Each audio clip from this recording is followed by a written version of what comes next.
Harvest Company? For so many reasons, we pride ourselves on carrying only the most consistent flowers and products, with knowledgeable and friendly bud tenders that'll assist you with everything that you need. Buds, vaporizers, concentrates, topicals, edibles, and drinks, all from only the best companies in the state. If you're looking for the best cannabis experience in Denver, look no further than Colorado Harvest Company.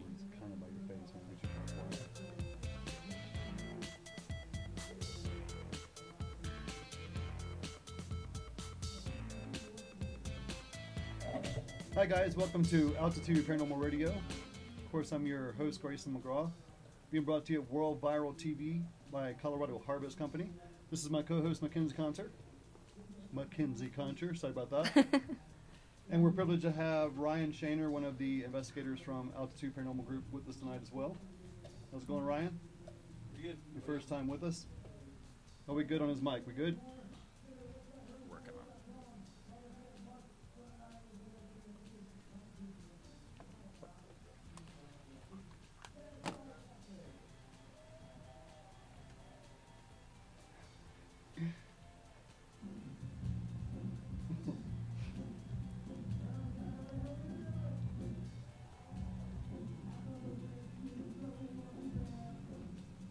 Looks like we're maybe going to be testing a mic here.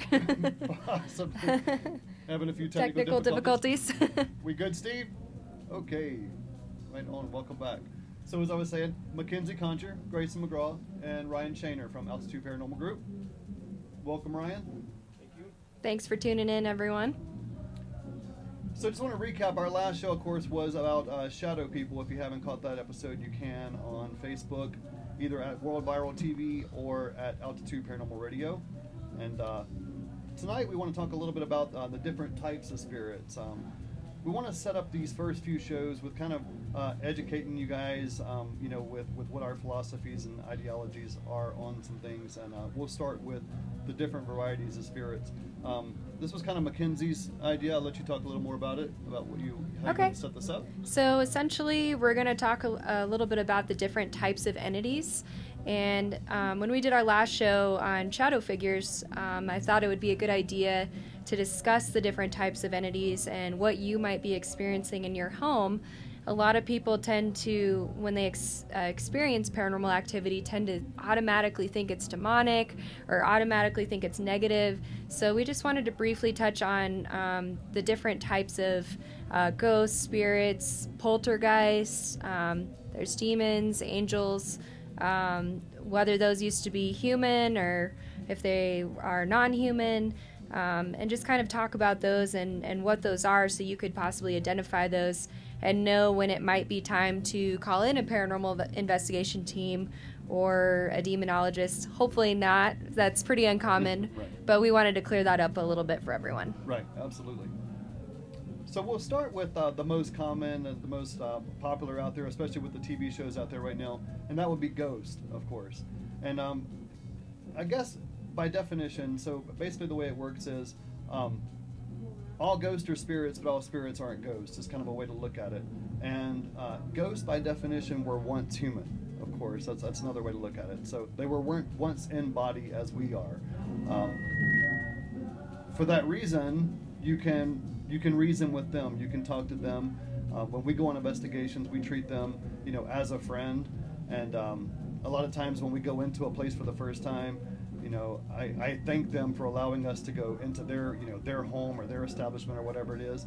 Let them know that I'll be leaving soon. So it's kind of like I'm a guest in their place, and I think that coming from that angle really helps us out a lot.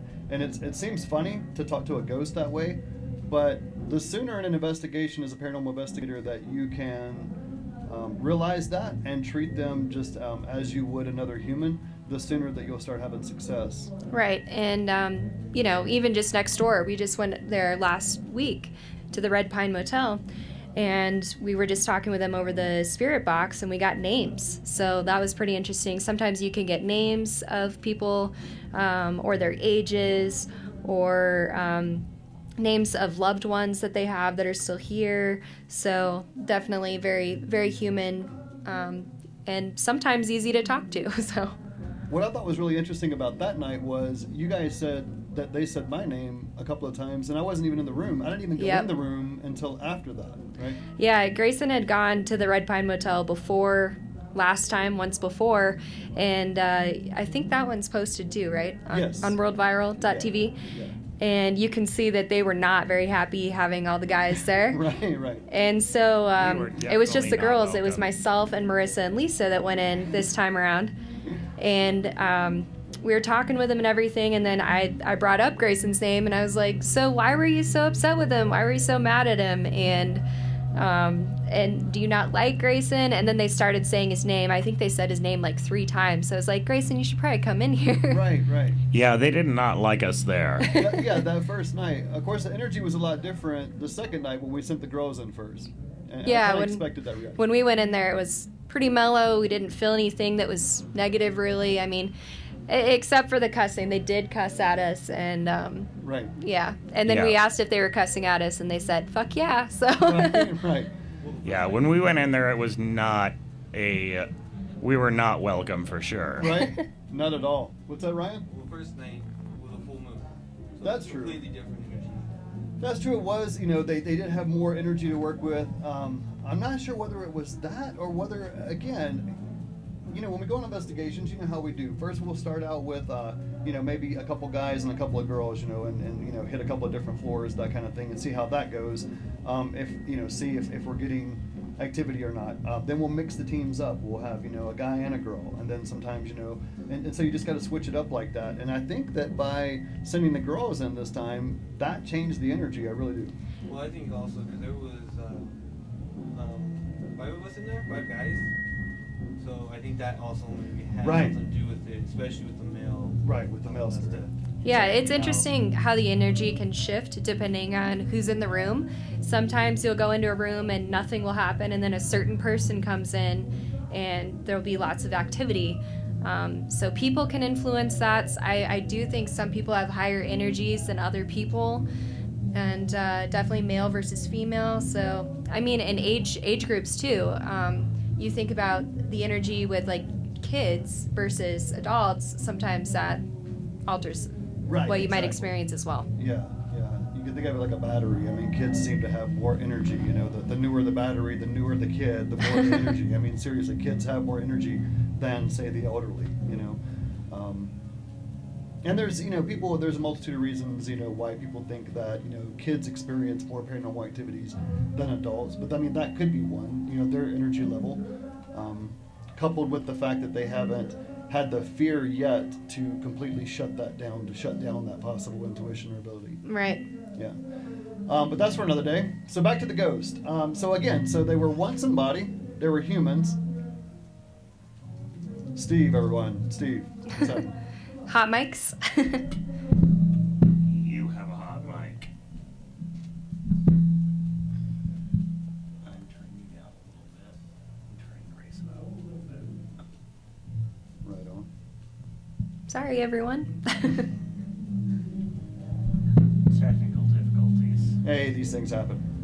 Does that sound better? It still sounds a little hot. In the world of Maybe live you radio. just sound a little hot. Maybe. Nice. Solid, Steve.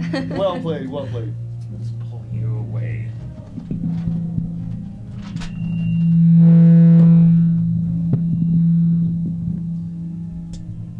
Right. There we go. Okay. You can also go to break and work this out.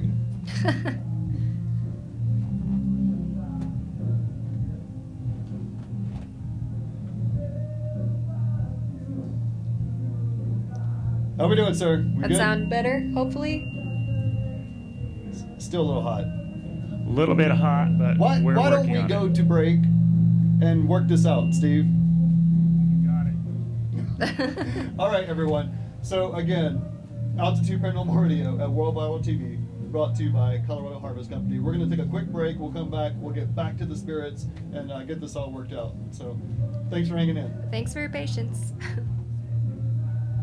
Sponsor of World Viral TV. Check us out on Facebook or at coloradoharvestcompany.com. Mention World Viral and receive 25% off any one regularly priced item. We got 3 locations for you now: South Calamouth, South Broadway, and East Yale. So we're serving the whole Denver metro area. Colorado Harvest Company, where quality products and friendly service consistently grow together. World Viral TV is brought to you, as always, by Colorado Harvest Company. World Viral TV is brought to you, as always, by Colorado Harvest Company.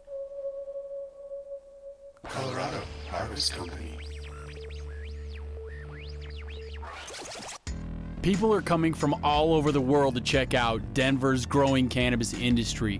And most of them are leaving happy after they've been to Colorado Harvest Company. Why Colorado Harvest Company? For so many reasons. We pride ourselves on carrying only the most consistent flowers and products, with knowledgeable and friendly bud tenders that'll assist you with everything that you need. Buds, vaporizers, concentrates, topicals, edibles, and drinks, all from only the best companies in the state. If you're looking for the best cannabis experience in Denver, look no further than Colorado Harvest Company.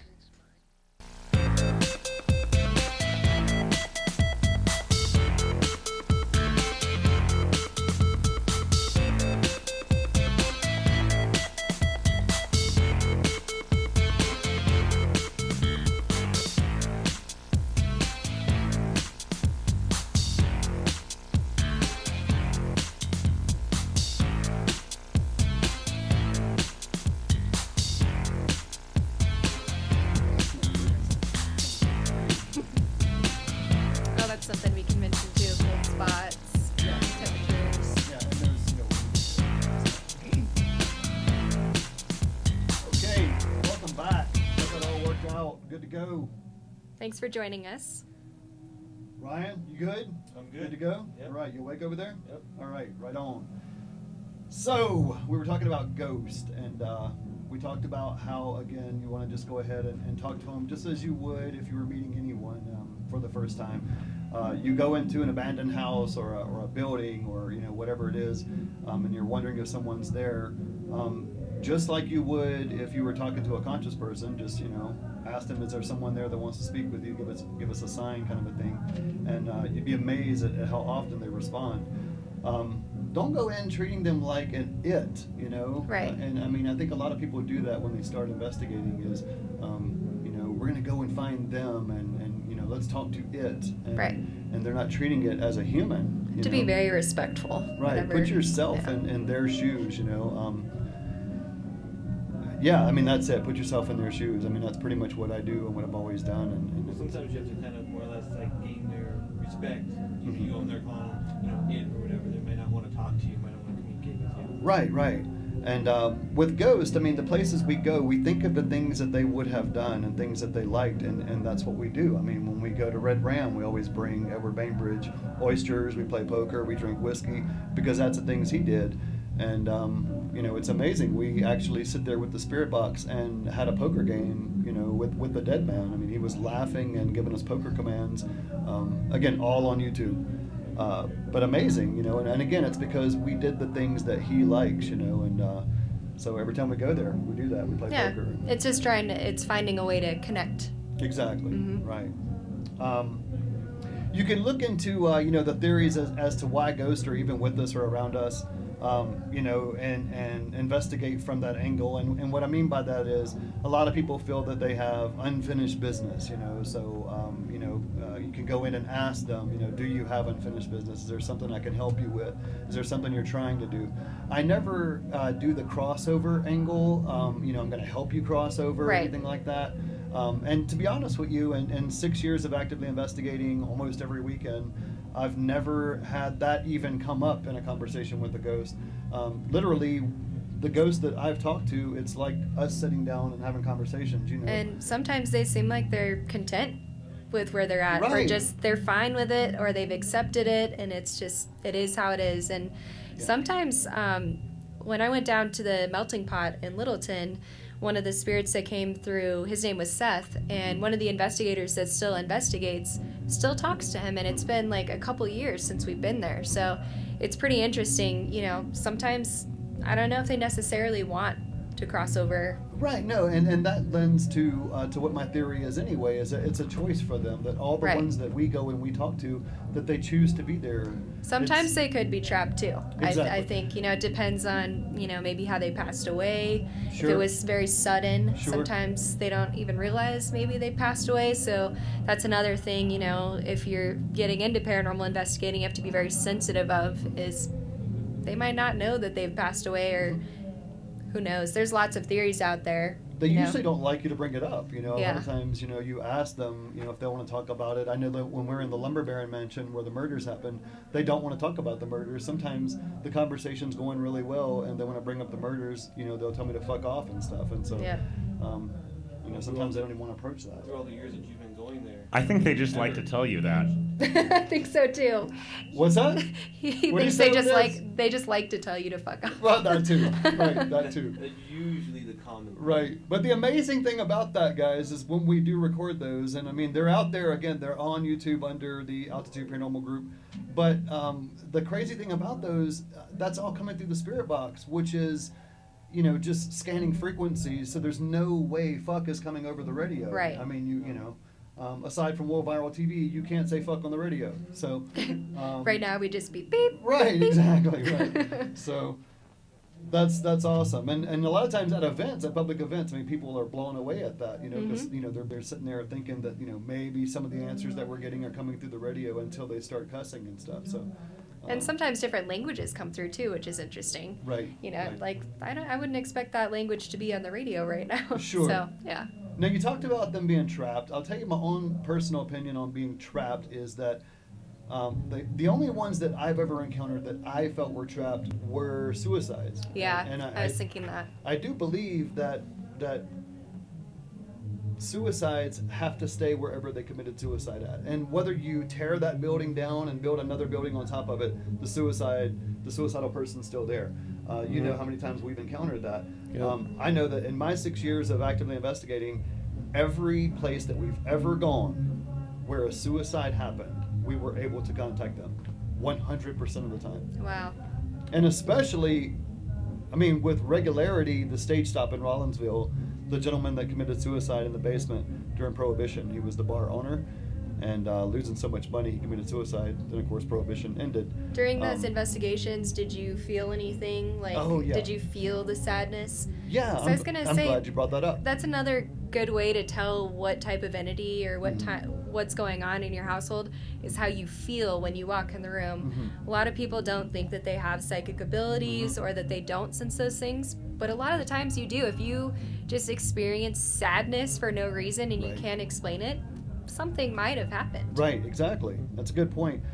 My wife and I were looking at houses one time, and we went to this house that, beautiful home, less than 10 years old, backed up to a green belt. You could see the school from the back of the home. All the great things you're looking for, right? And it was, I want to say, 40, 50,000 less than all the ones in the same market around the area. Also a good indicator. Right. And I've never professed actually having abilities. However, I've noticed that, of course, definitely in my course of investigating over the last 6 years, I would feel things when my equipment would go off at the same time. And so now I actually know those tell signs. But And you might have trained yourself to do that. Sure, too, exactly. Yeah, because- definitely I yeah. have. But just as far as natural things, like you were talking about, just noticing like changes in your mood and things, when we walked into that home, the home that was cheaper than the rest of them, even though there were like, I want to say no curtains, it was very bright in there, it was a beautiful day. When I walked in, I felt sad, like immediately, even though I wanted to be happy that we had found a great house. Jeez. Wow. Of all Again, the people. because Amateur hour over here. God. Someone Sorry, didn't everyone. turn off his cell phone before Sorry. the show. Sorry, everyone. So, yes, the lunch is on me. So then we go into the house. I feel sad. I pull the real estate agent aside and say, seriously, you have to tell me, why is this house so much cheaper than the others? And she said she was actually selling the home. It was her son's home, and he committed suicide. And she showed me where, like over right in front of the fireplace. And so, anyway, to your point, definitely pay attention to changes in your own mood when you go into a place, and that could definitely be a sign of the spirits that are there and what kind of mood they're in. Another indicator too is temperature.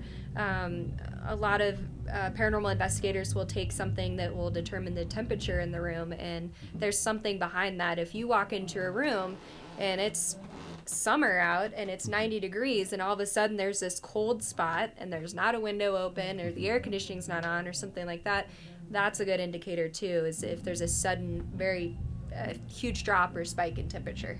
For sure. A millimeter is great for that. The millimeter, yeah, it will definitely give you, your EMF as well as your temperature. So the millimeter is great for that. It also can detect those variances. Exactly. I've seen some amateur investigators will buy the point temperature scanner. You know what I mean? Like where you can where shoot you onto something. do that with food and stuff. Yeah, no, you can do that. Here would be the guns. application for that. Like if you were telling them to touch something. So if you have, like when we were at the Beauvoir Mansion, Jefferson Davis's, retirement home in Biloxi. If I was telling him, hey, play dominoes with me, right? Then before I would, ask him that, I would, use that to check the temperature of the dominoes. But and then then at ask that him. point, I'd probably want like the thermal For reading, sure. so you can visually see. And Yeah. So that's a good indicator too. So. Yeah. But you've also got to assume that they know how to play dominoes. You can't ask them to play Risk or something else Right. that's You don't want to newer. complicate it too much. You've got to keep things simple. Risk. Take Australia. Good God. What ghost is going to have the energy to play Risk with you? Or the time? Okay. So that pretty much taps out. That pretty much taps out Ghost as far as, we go with the different types of spirits. I do want to say too that some people see family pets, which is kind of interesting. Yeah, they see family pets. And I mean, I've done a couple of investigations where we did see, cat run by or a dog run by or that kind of thing. So, yeah, that's definitely possible for sure. Definitely. So, of course, a natural segue would be right into poltergeist. There's a lot of misconceptions about poltergeist, so I just wanted to touch on what they were. A poltergeist is really just a strong by having a lot of energy. Just a very strong, manipulative, possibly old, intelligent ghost is what it Sometimes is. very playful. Sometimes they just like to mess with people. Yeah, yeah, they do. They're not to be trusted, though. Is Right, the thing, right. That's bottom line. Yeah, because they have so much energy. And what I mean by that is they're able to, when I say manipulative, they're able to use people's energy. And I think that's the difference between, when people say, good ghost and bad ghost and things like that. Well, I guess the 3 level of ghosts would be the ghosts that are friendly, that don't mind you being there. The Caspers. The ghosts that do mind you being there. And then poltergeist, which would be the ghost that, depending on that mood, can do something about it, whether they want you to be there or not, is pretty much the way to look at it. So if you happen to go into a place that has a poltergeist and it doesn't want you to be there, it's going to be a bad experience. There's no doubt about that. All of the things that, when I do the Ghost Hunting 101 classes or when we do the events, that I say that don't worry, ghosts can't do, poltergeists can do. I mean, they can throw things. They can manipulate objects Open and easily. close doors. They move objects. And they have very random energy. I mean, they can. Right. They don't understand why spontaneous combustion is associated with poltergeist, but it is. So homes with poltergeist in it, sometimes just fire all of a sudden happens. Oh, wow. Right. So, yeah, like I said, not to be trusted. It's kind of shotgun effect with their energy. It's just bang. So if, like, for instance, if someone tells you that all the cabinets are opening in their house at one time, all the drawers are opening, all the doors open at one time, that's poltergeist All the activity. sinks are turning on. Right. A Yeah. ghost can't do that. And the way you have to think of that is, could a human do that? Could I do that? Just if I was invisible, could I open all the cabinets at one time? No, I can't. So, that's the difference between a ghost and a poltergeist. So whenever I'm talking to a client that calls me and tells me their home is active, if they tell me those things, as one did recently that said, I walked through my kitchen to walk out to my deck to smoke. When I walked through the kitchen, everything was normal. Walked out to smoke. When he walked back in, all the cabinets were open in his kitchen. And he was Yeah. home alone. So that would be an example of a poltergeist for sure. Now, do poltergeists make a lot of noise, or are they just Yeah. okay? Yeah. Because and I mean, I'm sorry. Go ahead.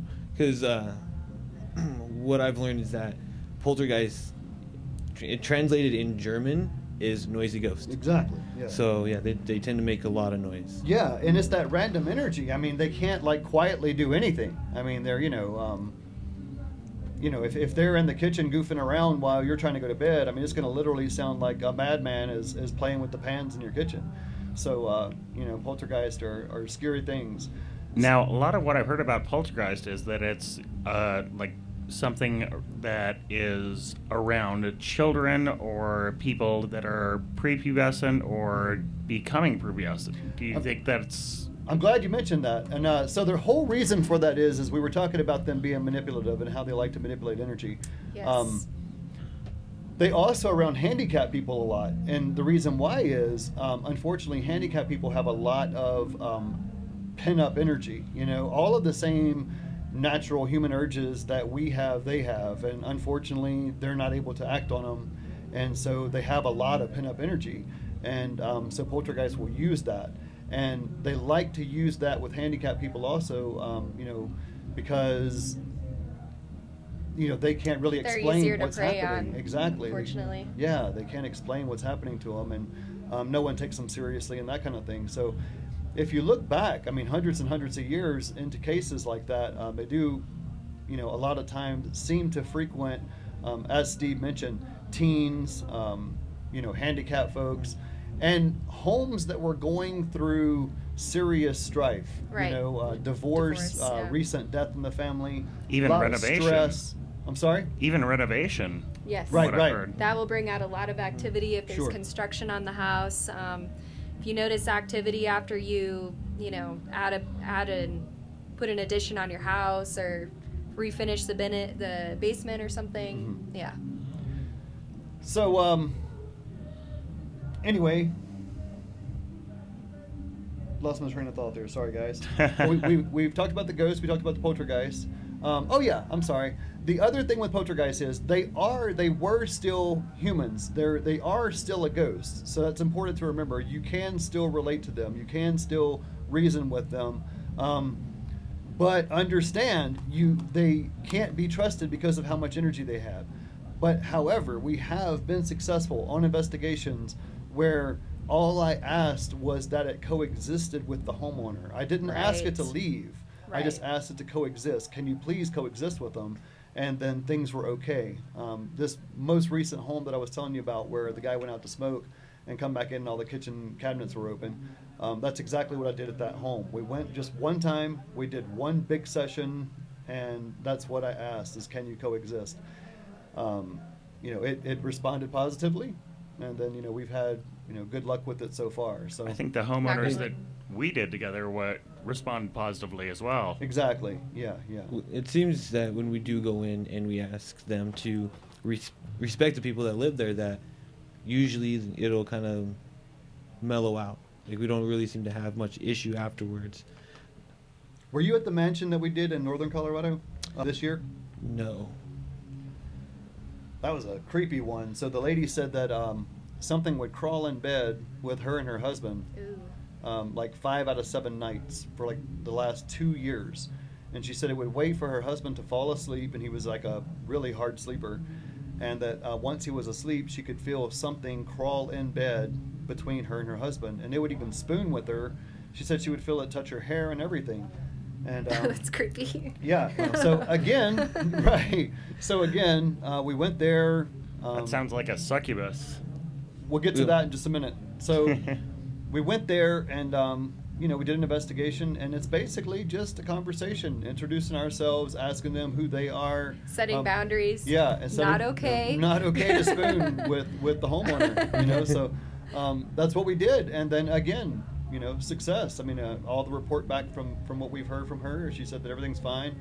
She immediately thanked me within a week and said that no one was spooning with her anymore, aside from her husband.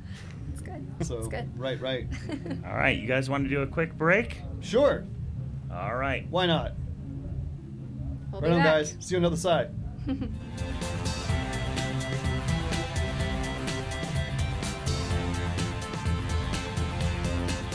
How we doing, brother?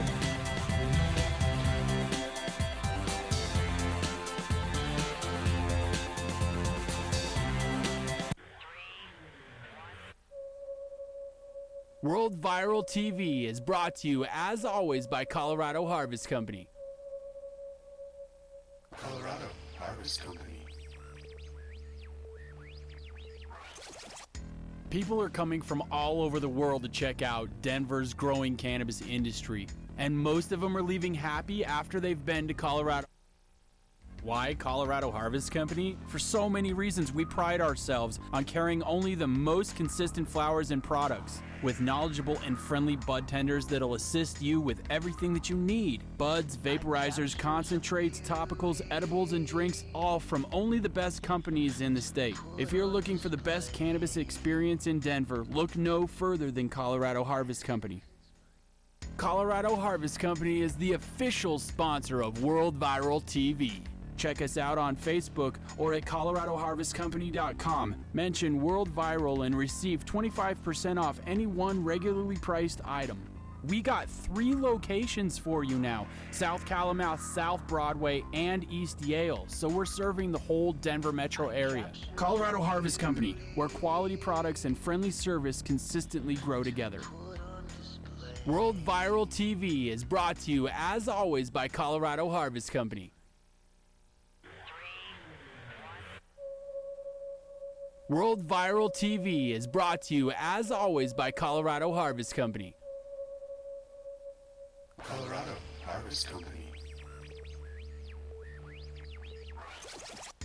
People are coming from all over the world to check out Denver's growing cannabis industry, and most of them are leaving happy after they've been to Colorado Harvest Company. Why Colorado Harvest Company? For so many reasons. We pride ourselves on carrying only the most consistent flowers and products, with knowledgeable and friendly bud tenders that'll assist you with everything that you need. Buds, vaporizers, concentrates, topicals, edibles, and drinks, all from only the best companies in the state. If you're looking for the best cannabis experience in Denver, look no further than Colorado Harvest Company.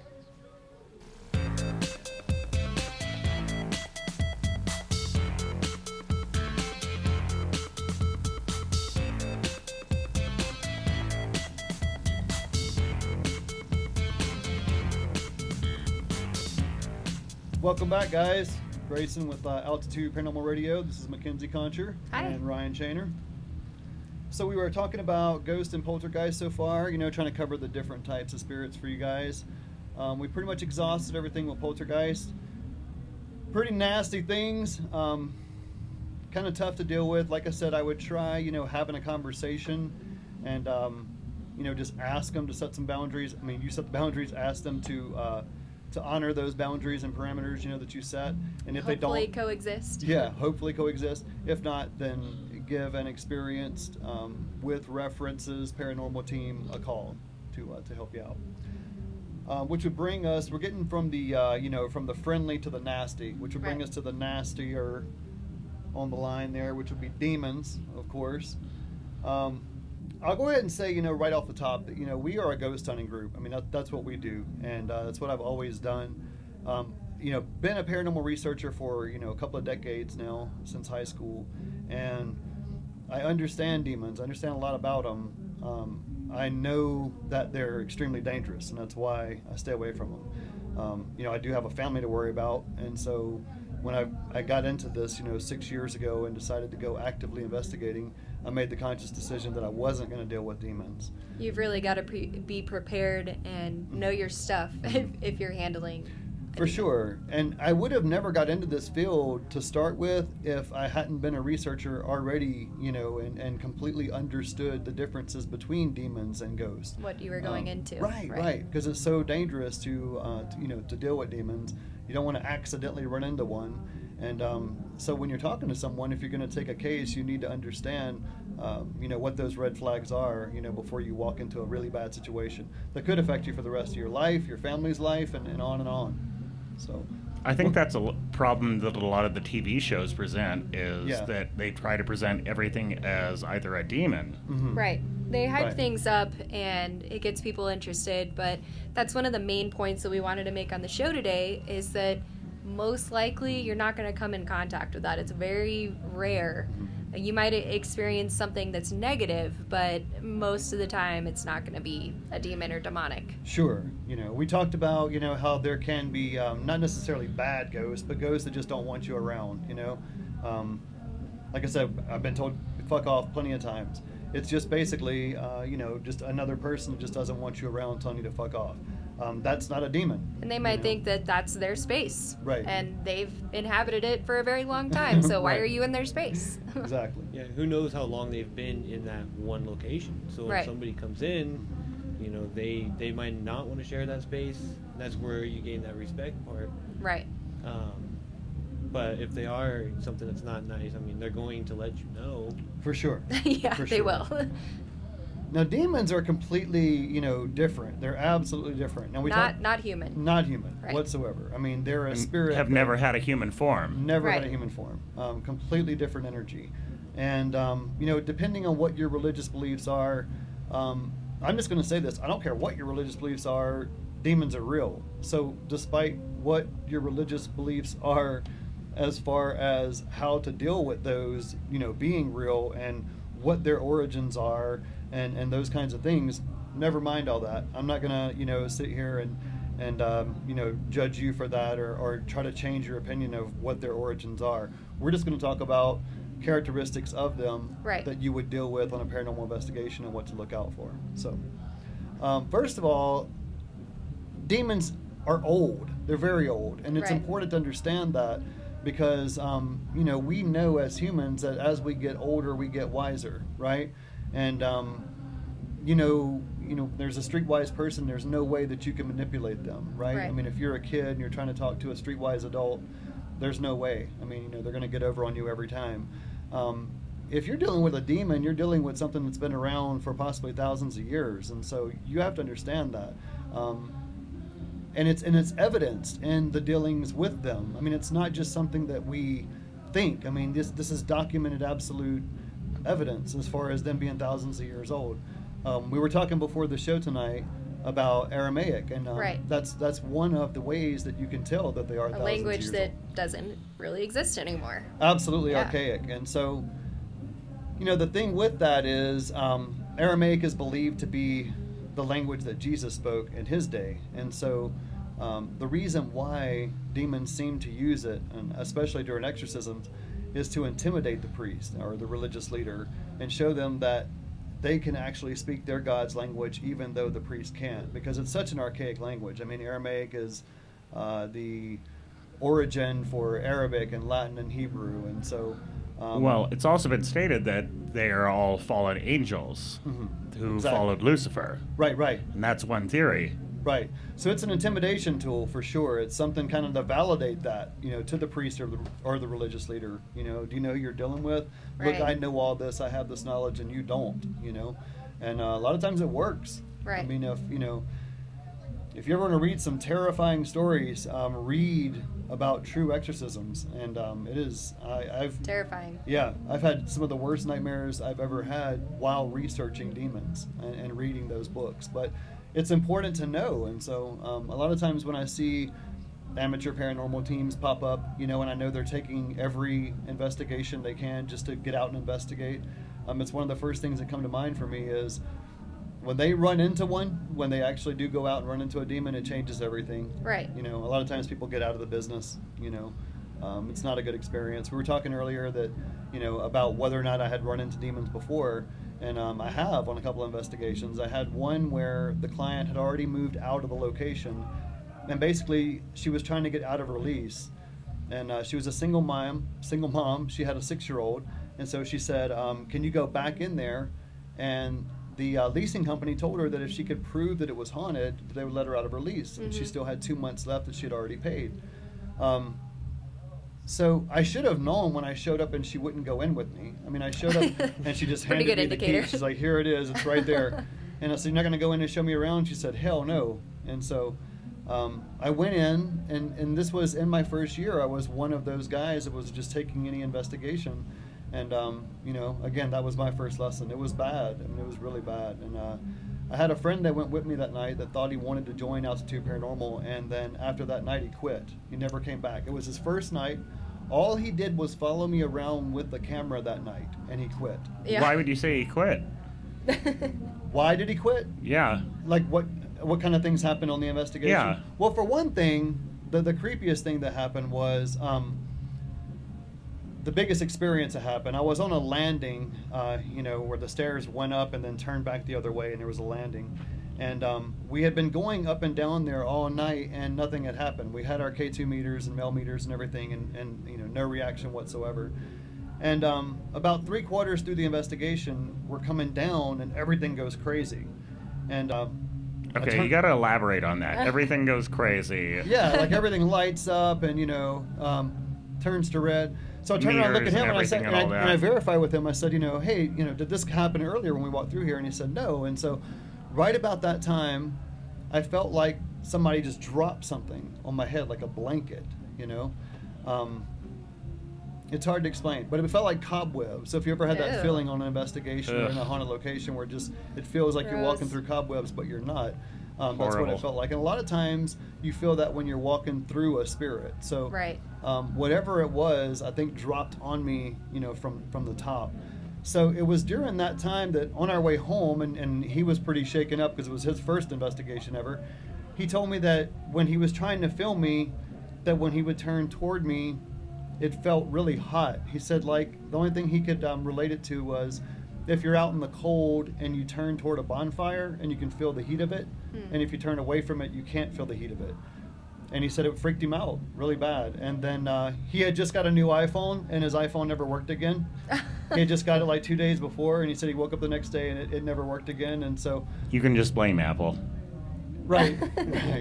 So Apple not good for paranormal investigating, apparently. But honestly, electronics in general, you'll Sure. experience that. It can be ghosts, it can be demons, whatever. The energy will be sucked from whatever it can be sucked from, whether that's you or a flashlight or Right. a recorder or Right. Which Well, is An part iPhone. of why you use the flashlights on the investigations. yeah. I Easy for remember me there to was do. one investigation we were on. There was, I want to say 4 or 5 of us, and all of our equipment went dead. Everybody's equipment. Mm-hmm. We all had to replace our batteries, everything. It was just instantly once we turned everything on. Right. Exactly. Yeah. And that was one of those places when we walked in, just felt different. Yeah. Felt different energy.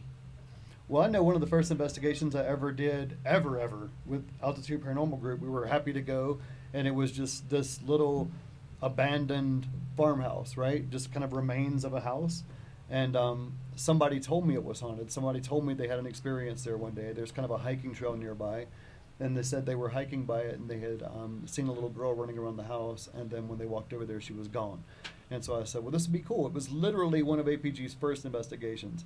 And so we all had our, equipment, and we're over at the side of the remains, and we all turn our equipment on. We're ready to go, and we jump in because it had kind of a little wall, and we jumped in. And as soon as we jumped in, everybody's equipment stopped. Like everybody's Wow. batteries went dead. So. It's pretty And amazing. to your point about, well, it's not really a point, but kids. Demons can Mhm. be deceptive and come across as children or spirit, like children spirits. They're very intelligent. So, they'll try to, they'll come across as someone completely different to gain that child's trust. Yeah. Make them Absolutely. believe that it could be someone that they knew that passed away. Mhm. Just anybody. Mhm. In ways that I guess that you can look at the differences in that, because ghosts will do the same thing. So it's a really good point. So how do you know whether, if your It's like a child says I poltergeist or- saw grandpa in the house, how do you know whether it's, a ghost or a demon? And I guess honestly the best way that I would tell you is watch your kids or watch your loved ones, watch your family, see how they're changing, changes in eating habits and sleeping habits and moods and that kind of thing. And obviously, if it's anything for the negative, if they become melancholy, depressed, angry, out of character, then Right. that's probably something you do not want in your home. Right. And they will feed on that negative energy. Oh, too, absolutely. so It'll get compounded for I sure. think that's for sure. why a lot of people have those experiences, or what they're drawn to very severe, depression or something negative, like you mentioned DeVoris earlier. So And those people that experience those keep experiencing it. Right. Well, and you know, the thing is the first step in possession is isolation. So they want to isolate you from your loved ones. And so if they do gain your trust, then one of the first things they're going to try to do is somehow form some kind of bind between you and the people that are closest to you, so that they have you and that you trust them and don't trust your loved ones. Once they do that, the possession has started, and it progresses rapidly. And I would say, as far as identifying, one thing that I've read is that a lot of times people will smell rotten eggs. So there's a certain smell that is... The smell of sulfur, too. Sulfur. Yeah. Yep. Sulfur, rotten eggs, and then also... And that's when Ryan's not around. Right. Or if there's physical abuse, you know, if people ever have scratches or things like that, or they actually get hurt. Bruises, that kind of stuff. That's For the record, Ryan's a bodybuilder. He eats a lot of eggs, guys. I don't know where your mind was. Thanks for clearing that. Sometimes you got to smell like eggs, I guess. Hey, you know, you never know. But no, absolutely, good point. Yeah, you could look for the signs that way. Or threes, hearing knocks and threes, or right, or even the scratches in threes. I mean, you could have a scratch, but unless it's in a three, that's when you tend to. Yeah, and you know, and on that, I mean, we've never been scratched. I mean, how many places have we been? We've been to, you know, mental institutions and Civil War battlefields and, you know, cemeteries where witches were buried. It's probably going to be even a severe case at that point. Oh, yeah. So, I mean, again, to Mackenzie's point, don't believe what you see on TV. I mean, we've never been scratched, never been possessed, you know, or anything like that. Not saying it can't happen, but you have to be careful. We've had stuff follow people home, though. Oh yeah, definitely. For sure. You know, we get touched a lot, and our shirts or jackets get tugged on, that type of thing. But right. We've never been scratched, but definitely we've had things follow us. Yeah, for sure. I would say that's the number one, I guess, danger in paranormal investigating is that you can and will be followed home. Hans Holzer, who's one of my absolute favorite paranormal investigators of all time. One of the absolute pioneers. That's one of the things I categorically disagree with on him with is that he says they can't and won't follow you, which I thought was really odd. Because I mean, I've had them follow me and my I've heard investigators. multiple stories about that often. happening. Yeah. Yeah, I mean, it's literally. I mean, when we walked in from the Bethesda Mental Hospital investigation, I thought someone. Like, it sounded like someone literally walked into the home with me. I mean, I could, bless you. Excuse me, sorry for sneezing into the mic. Right. Don't do that again. Sorry. But I could hear them walking behind me. I mean, it was the only time I've ever had the experience where, you know, I come in at 4 a.m. after an investigation and open the refrigerator and get my turkey and bread out for my sandwich. And I honestly felt like someone was going to be there when I closed the refrigerator door. I thought someone would be on the other side. Well, Yeah, I know you've told me also about driving home from an investigation, just feeling like there's possibly somebody in that back seat. Like there's somebody in that, you know, car with you. Right. And I thought that I've seen him in my rearview mirror, like driving home. I felt like one night I had someone just standing beside my bed, just like watching me sleep. Super creepy. Right. And that's those gut instincts that you have to trust, for sure. Okay, so Steve earlier mentioned succubus and incubus, and I want to touch on that because, to be completely honest with you, this was a subject that I wanted to approach and have its own show on just incubus and succubus, and maybe we will in the future. I can bring in contact us with your stories. Yeah, for sure, and I could bring in. I have a psychologist friend of mine who I'd like to get her opinion, you know, on the subject as well. Because don't bring any demons in with you. Though. Yeah, don't bring. Let's be clear please, on that. Don't bring the succubus or incubus to one of these our are phone leave calls. those at home. Phone They don't even calls come only. in. Right, exactly. And don't call us during sessions with your succubus or incubus. This is you know, off time. It's ridiculous. Right. So, but anyway, yeah, they are real. You know, I mean, I guess that when I first read about them, I wondered whether it was either these people having really good dreams, or imagination, or really bad dreams, nightmares. Right. Could be. Yeah. Yeah, Depends. but I mean, yeah. whichever way you look at it. Yeah. I guess. Sometimes people are haunted Whichever way you by look at it, and it's, not a pleasant experience. You No, know? not at all. People, Not at all. Well, a lot of times, the old hag syndrome is associated with it, where the sleep paralysis. So a lot of times, that's where the rape aspect comes Yeah. in, is that it's completely against your will, because it's not like you can fight them off or do anything Yeah. about it. So I guess it depends. If you're into that. But no, the couple of phone calls that I did get about the incubus calls was seriously. The only way that I could describe it is, I have a sister. I have, plenty of friends that are female. The only way that I can describe it is if one of your female friends was describing a rape to you. If they were trying to tell you how, they just went through a rape. These ladies were crying. They were very emotional.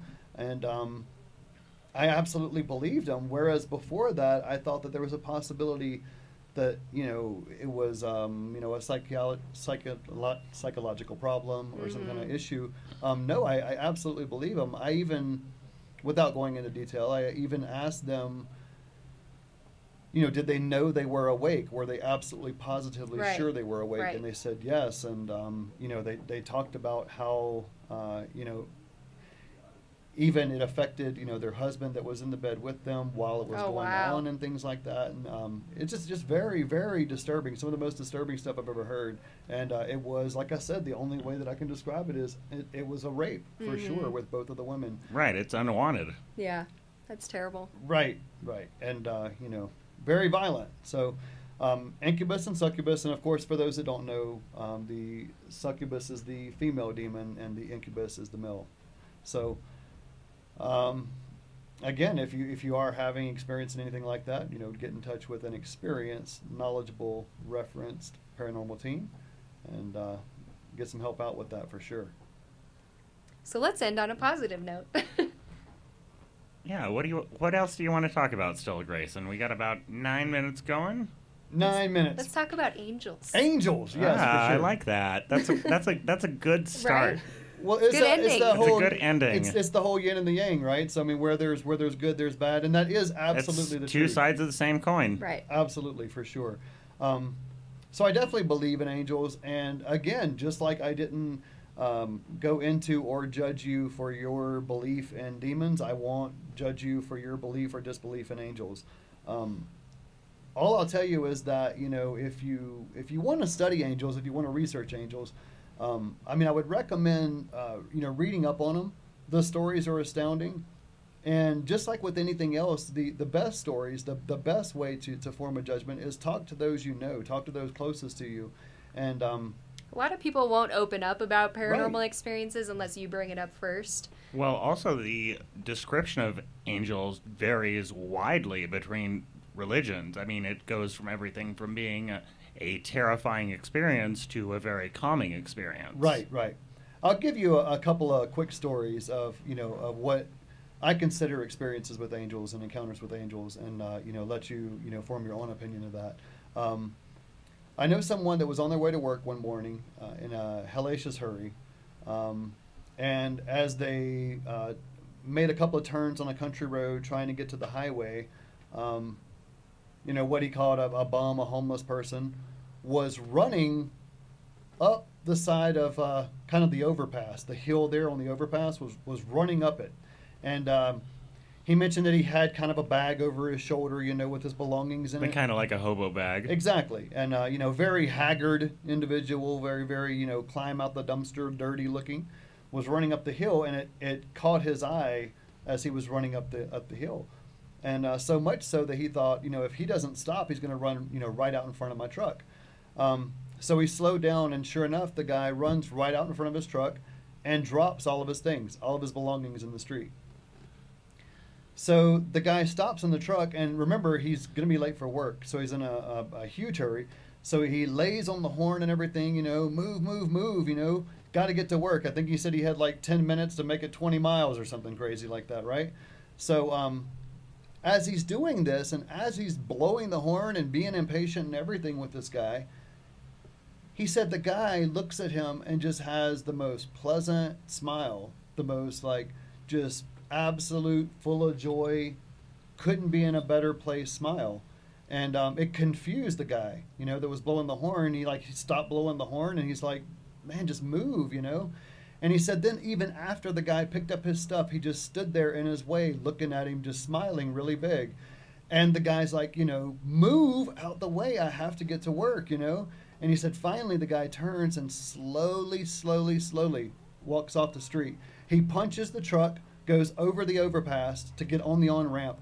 Between the time when the gentleman stepped in front of the truck and he went around the overpass, a semi-truck and 2 cars had collided. The semi-truck was full of petroleum and the cars were on fire. Wow. And that was on the on-ramp right on the other side of the overpass. Wow. So in his opinion, he absolutely felt like that gentleman was an angel, that was not his day to go. Basically saved him. Prevented Absolutely. him from the accident. For sure, Yeah. that was his day to not go, and so something had to intervene, something had to stop him from going over that overpass. It's amazing. Sure. Another quick story, and this is a personal story. All I can say is, and I'll just sum it up, make the long story short. I was having a very bad day one day, and I was in downtown Denver here, and I was having a rough day, and I was not in a good place. And I was alone that day, just, running errands out and about. And in my own world, in that tunnel vision mode that you're in when you're out running errands in a really busy environment. And in the hustle bustle of me and all of these yuppies and businessmen that I'm, mixing in with, a guy, again, a guy that I would say was homeless, approached me from a distance, probably 20 feet away, held up some guys because he had his hand on the door to walk into a bank. And so a lot of guys were behind him in a huge hurry to get into that bank. And he looked dead at me and he said, "Hey, smile." I was so shocked that he was talking to me and told me to smile. I stopped and turned around, looked, and I turned back around and he said, "No, you." And I looked at him and he said, "Smile." And he smiled real big, and the guy had 4 teeth and was, dirty, had leaves in his hair and everything. But he actually cared how my day was going, and, wanted me to smile. And until I smiled, he did not go into the bank. I mean, he held up all those people. The weird thing was, no one said anything to him. No one cursed at him or pushed him out the way or anything like that to get into the bank. It completely turned my attitude 180 degrees in the right direction to where I was happy. That's awesome. And the weirdest thing about it was I went into the bank to thank the guy after it changed my mood, and couldn't find him. And I asked a couple of tellers, and the tellers had no idea who I was talking about. They said they didn't see a guy fitting that description. So Wow. that's my angel story. That's a great story. Sure. We only have a couple of minutes. You guys have anything to add before we go? I've got a quick story I'll share too. Good. As far as angels go, my mother was in the hospital, and this is many, many years ago. I think it was in 1990. She had a brain tumor, and her friend was in the room with her, and she saw a ball of light in the corner of, the top corner of her room.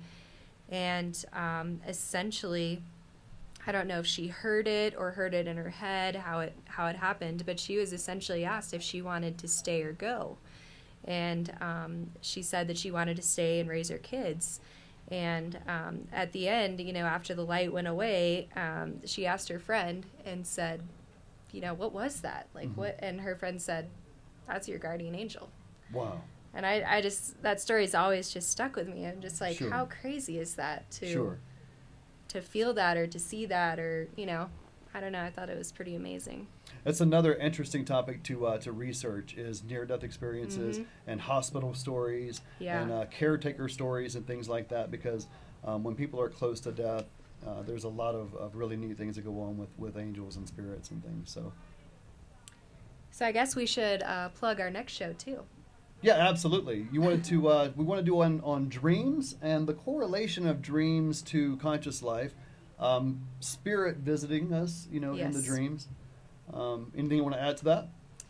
I had a dream actually when I was younger that my grandmother passed away, and I woke up and my mom was crying. So Wow. yeah, because my grandmother passed away. So I think dreams are very, very strong indications. Are a great way for loved ones that have passed to visit you or communicate with you if you're open to it. So Really I think interesting it'll be a subject. great topic for our next show. And For sure. wanted to thank our sponsors too. Mary's Medicinals is one of those that we haven't mentioned too much yet. So Mary's right. Medicinals and Colorado Harvest Company. yeah, Absolutely. so thank you to them. All right, guys, thank you so much. This has been Altitude Paranormal Radio at World Viral TV. For Ryan, Mackenzie, I'm Grayson, Steve on the boards. Gotcha. Guys, have a good one. Till Thank next you. time.